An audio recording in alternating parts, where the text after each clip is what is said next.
Bem-vindos! Olha, quem é que nunca sentiu que a escola era um mundo à parte da vida real?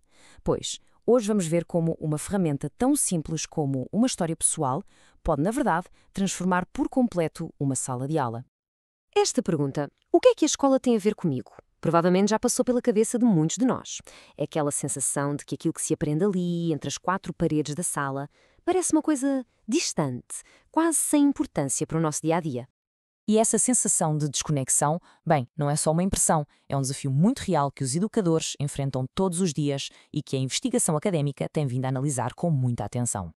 Vamos imaginar, por exemplo, uma aula de geografia a falar de rios e montanhas num país longínquo. Se não houver ali uma ligação pessoal, esses lugares tornam-se, bem, apenas nomes no mapa, não é? E a investigação mostra precisamente isto. Quando o conteúdo parece demasiado abstrato, o interesse dos alunos simplesmente desaparece. Então, que ponto é que se pode construir para ligar estes dois mundos, o do aluno e o do conteúdo da aula? A resposta pode estar numa das formas de escrita mais antigas e mais pessoais que existem, a autobiografia. Pensem bem nisto. Não estamos a falar de alguém a contar a história de outra pessoa. Não. Aqui é o próprio protagonista que partilha os seus pensamentos, as suas lutas, as suas vitórias. É quase como um convite para vermos o mundo através dos olhos de quem o viveu de verdade. E esta distinção é absolutamente fundamental. Uma biografia é como olhar para uma vida de fora. Já a autobiografia é senti-la por dentro. De um lado temos factos, eventos, do outro temos sentimentos, perspectivas. É completamente diferente. Certo, mas como é que esta ideia, que é tão poderosa, sai da teoria e entra mesmo na prática da sala de aula? Vamos espreitar como é que isto se organiza. No Brasil, por exemplo, foi criado um plano de aula para alunos do 8º ano que os guia neste percurso ao longo de 5 passos muito claros. E o objetivo final é que cada aluno consiga não só escrever a sua própria história, mas também refletir sobre o seu significado. Para se perceber o poder da narrativa, os alunos começam por analisar exemplos marcantes. Reparem só nesta citação da Malala. É através de histórias como esta que eles aprendem a transformar uma experiência pessoal num relato que inspira o mundo. E a coisa não se fica por figuras globais, claro.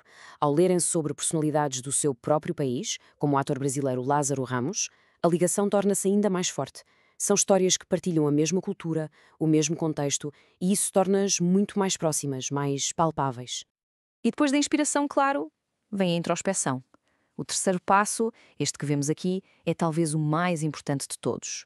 Com perguntas guia como estas, os alunos são convidados a olhar para dentro, a encontrar aqueles momentos, sejam eles grandes ou pequenos, que os definem. E atenção, isto não é um exercício isolado ou uma ideia solta. Como podemos ver nestes materiais oficiais de Goiás, no Brasil, esta abordagem está a ser integrada diretamente no currículo das escolas públicas. O objetivo é muito claro: dar a cada aluno a oportunidade de ser o autor da sua própria história.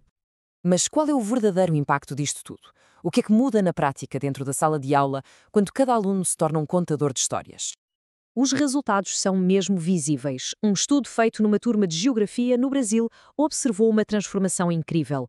Os alunos, que antes estavam desinteressados, passaram a prestar mais atenção, a participar muito mais e até a colaborar mais uns com os outros. De repente, a sala de aula ganhou vida. E em disciplinas como História, o efeito é ainda mais profundo.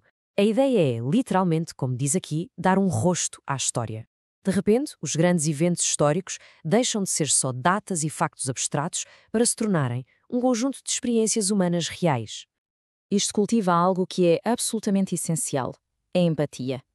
Os alunos começam a ver as figuras do passado não como estátuas de bronze num pedestal, mas como pessoas de carne e osso, com sonhos, medos e desafios, tal como eles.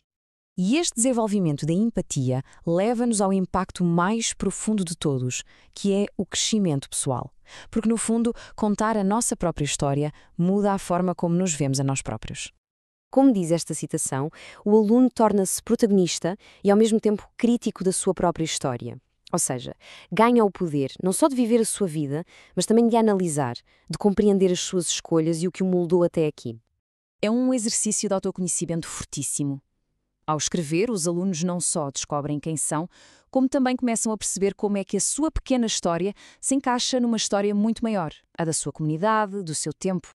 No fundo, a resposta àquela pergunta inicial, o que é que a escola tem a ver comigo, torna-se óbvia.